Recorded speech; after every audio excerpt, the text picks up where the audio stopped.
When Mrs. Palin invokes slavery, she doesn't just prove her rank ignorance, she confirms that if anyone truly qualified for a dose of discipline from Thomas Thistlewood, then she would be the outstanding candidate. Wow. Oh, man.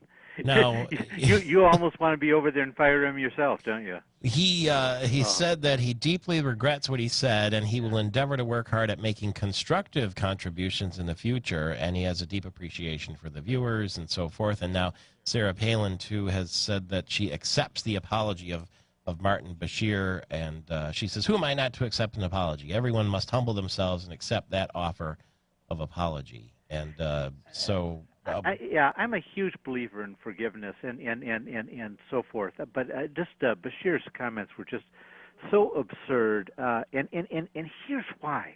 From time to time, everybody makes some kind of a foolish thing where they're talking off the top of their cuff. I mean, we get way on to Bill Maher for a few words that he says.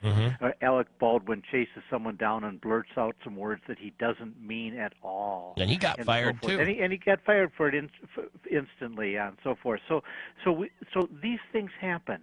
But Bashir's things were so stupid because he thought about it. He wrote them out. He filmed it. He got it all prepared. He did it as a prepared thing done in advance and so forth. And that's just, it's just stupid. Also, here's the thing. Sarah Palin has been things that have been worthy of strong criticism for years and years and years. But most people do it with wit.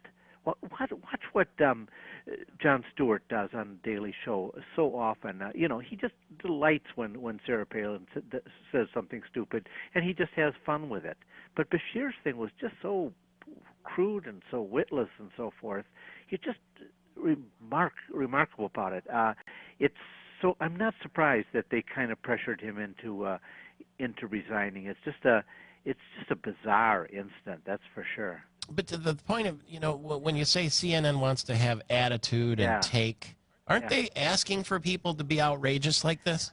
They are, and that is a problem, yeah. The whole thing is when each of the networks wants people to have a little more attitude, they invite, let's face it, very rarely does attitude come with intelligence. An exception is The Daily Show, which has both attitude and intelligence. But usually when you have attitude, you end up just doing something stupid or foolish or poorly thought out, or you end up back with what CNN used to have. CNN brought back the crosstalk, the thing where two people just shout at each other and don't listen to what they're saying, and that's not good television. It's not a good way to have a democracy.